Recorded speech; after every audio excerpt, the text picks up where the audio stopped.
All right, let's talk about the game of money. See, most of us are taught to play it by obsessing over the small moves, sacrificing the little pieces. But what if I told you that while you're busy doing that, the truly wealthy are playing an entirely different game? A game with a completely different set of rules. And the craziest part? No one ever taught you what those rules are. And this quote, it absolutely hits the nail on the head. We're all conditioned to think that getting ahead is about pinching pennies. But real wealth? That's not about the small stuff. It's about understanding the whole chessboard and making those big, strategic moves that can fundamentally change your entire financial reality. So this is the big question, isn't it? We live in this world with so much wealth floating around, yet it feels like almost no one actually has any.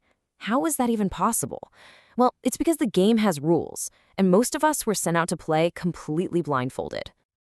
To figure out how to win, we first have to pull back the curtain on the game that most people are losing without even realizing they're playing. It's called the rat race, and it's a very clever illusion, a system designed to keep you running in place for your entire life. I bet this looks pretty familiar. Go to school, get a good job, earn a paycheck, spend that paycheck, and then just repeat. It's so baked into our culture that we never stop to question it. But look closer. It's a hamster wheel. You can run faster and harder, but you never actually get anywhere. You just get more and more exhausted. It's a race you were never meant to win. And this right here is the result of that cycle.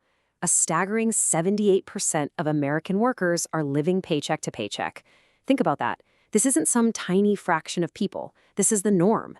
The game is literally designed to keep the vast majority of us in a constant state of financial anxiety. But here's what's really wild. This isn't just a low-income problem. Not at all. Look at this. Even for people making over $100,000 a year, 1 in 10 of them are still broke. And this one blows my mind. 62% of people earning over $300,000 are still racking up credit card debt. It just proves that making more money doesn't help if you're still playing the wrong game. So what's really going on?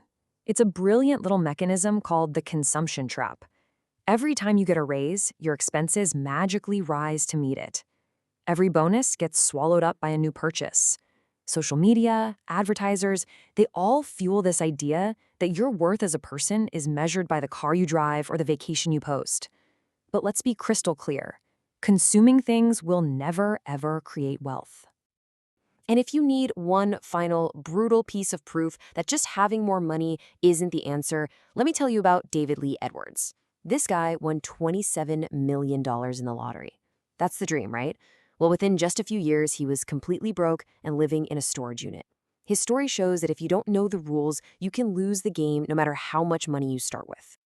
Okay, so how do we escape all this? We have to fundamentally shift our mindset.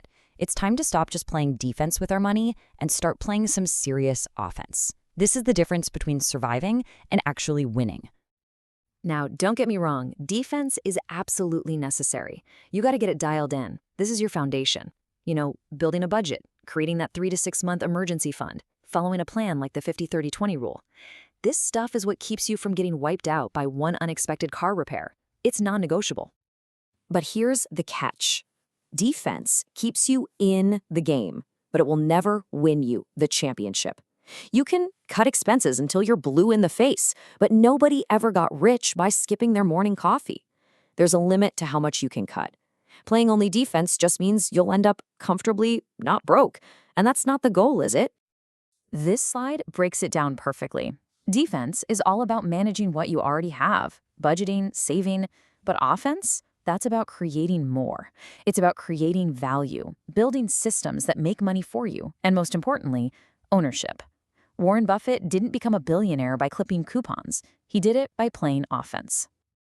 Okay, so what are these offensive plays? This is where we get into the real rules of the game. The secrets the wealthy have been using for generations to quietly build their fortunes.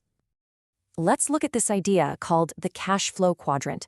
Most of us live on the left side of this chart.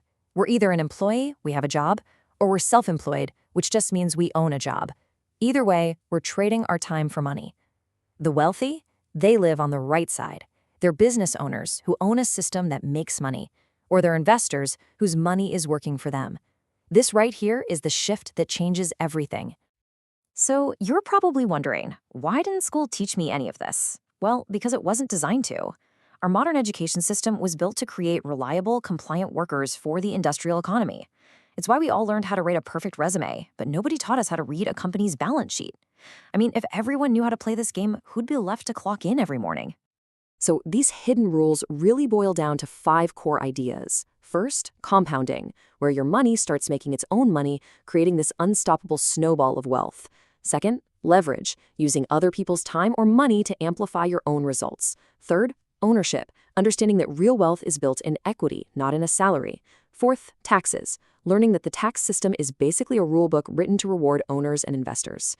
And finally, multiple income streams. The average millionaire isn't relying on one paycheck. They have 7 different ways that money is flowing to them. So, how do you stop being just another pawn on the board? You have to decide to become the architect. You become the one who designs the game. It's your move. And the very first step, the most important one, is a huge mindset shift. Your income is no longer a paycheck to be spent. From now on, you have to see every dollar you earn as seed capital. It's the raw material, the fuel you're going to use to buy back your time and build the life you actually want. Here's a simple roadmap to get you started. 1. Audit. You have to get brutally honest about where every single dollar is going. 2. Build. That's your defense. Get your budget solid, build that emergency fund. 3. This is where it gets fun. Produce. Shift to offense. Find a way to own the value you create, whether it's a side hustle, some freelance work, or just buying your first stock. And 4. Learn. Become obsessed with mastering the rules of this game. Let's end on this thought, because it's everything. You will never, ever win the rat race by just running faster on the wheel. The only way to win is to stop, step off, and start playing an entirely different game, a game where you're the one calling the shots. And the best time to make that first move is right now. Don't forget to like, follow, drop a comment, and check the links below. Check the description, comment, or profile now.